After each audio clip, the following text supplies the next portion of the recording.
Hello, this one's called Changelings. The first time he saw them, they were at the far edge of his visual range, flecks on the green landscape that only lasted a moment. For some time he'd not been sure he even had seen them.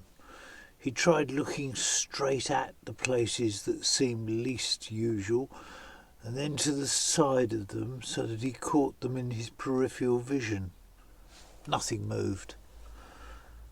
He tried lowering himself to the ground level and raising himself on tiptoe, hoping to find a break in the heat shimmer of the plain, always walking towards the place. It was hope made him doubt.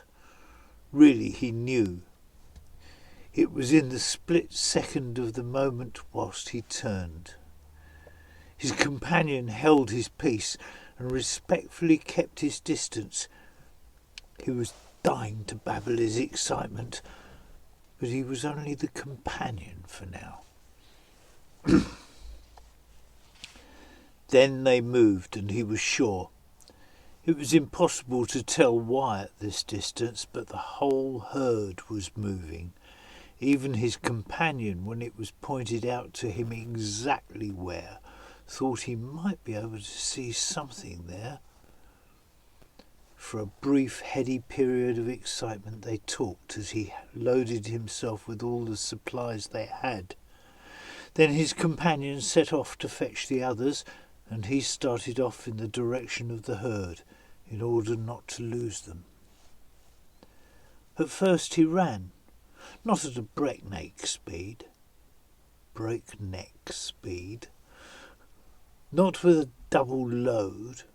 Besides, injury would help nothing.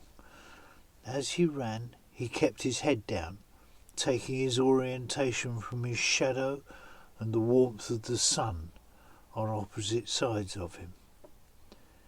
Meanwhile, he was watching the rough ground for tussocks and holes of small creatures, and the contours for features that showed where a malignance lay in the land and would attract the poisonous, venomous and dangerous. When he looked up, they were in plain sight, although still distant. He slowed to a walk and adjusted his direction to pass well to one side of the herd, and put himself on the far side. Unless he or some other thing spooked them, he would not lose them now. By nightfall, he was in his desired position. Next day, the others caught up. The riders came on and spread out gently around the herd. Families stayed over the horizon, kept in touch with the closest riders by a chain of youngsters. Riders moved in and out and around the circumference that marked the limit of the herd's comfort zone, taking care not to make sudden or unusual movements or congregate too thickly. Within a few days the herd had accepted their presence, allowing at least some of them to remain within a distance that would have sent them flying for the horizon a week before. A week after that, and the riders were walking amongst the grazing animals, studying them, choosing. When a rider had made his choice, he spent his days with the beast, leaving it only from necessity, and within a day or two put his hand on its neck. At first it would move away from the unwelcome touch, not panicking, just wary. Later, as it became accustomed to his touch, he stroked it down its neck and head, along its back and down its legs, until he'd touched every part. Then he circled it, lifting the feet off the ground one at a time and touching the sole where it walked on the ground. The heavy feet could have smashed bones, and the fleet limbs taken it to the horizon any second if the desire had been there, but it no longer was. The following day he came with a blanket, which he laid down at a distance and then approached and leant against the beast.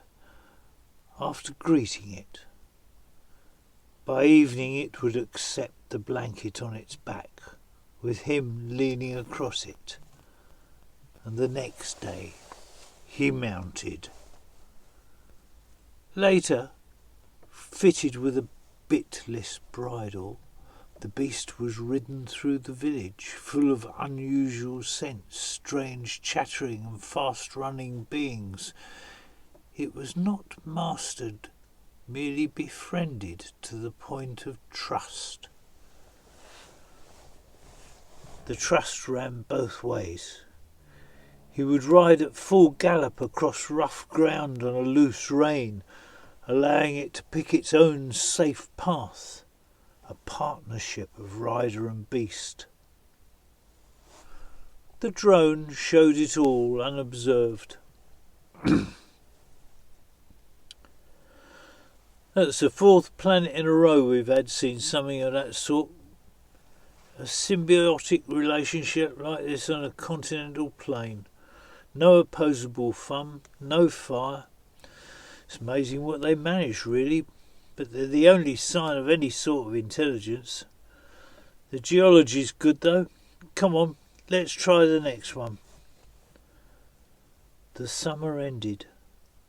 The beasts were huge and armoured, the riders almost unable to dismount as they took their farewell.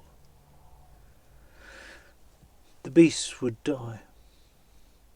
Their hermaphrodite bodies would be frozen by the long bleak winter.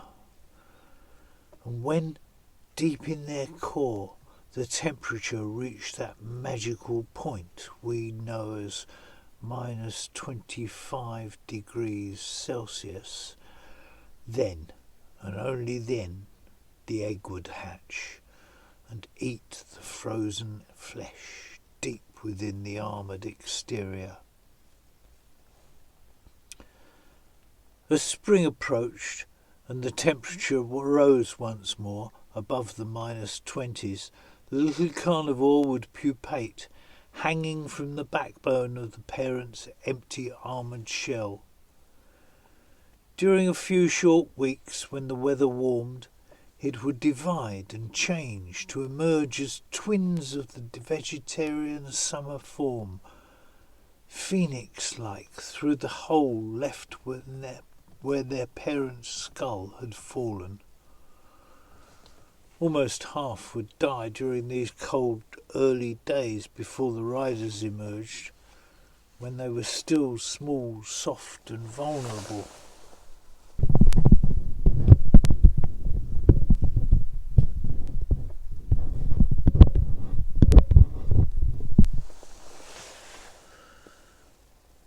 For the riders too, metamorphosized on a less active winter form.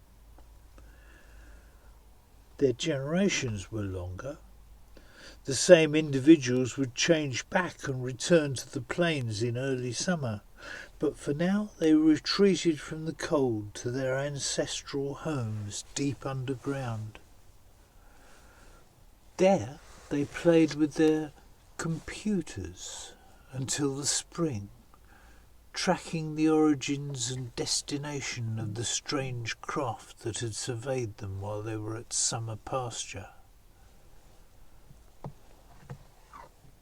Once there had been a planet knocked out of its original orbit by strife into one that was so elliptical the animal life could not survive the bitter winters.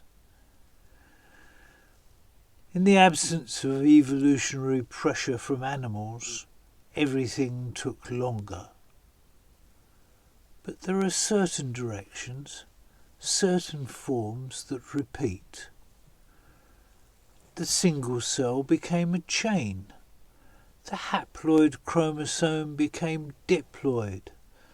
The diploid, triploid.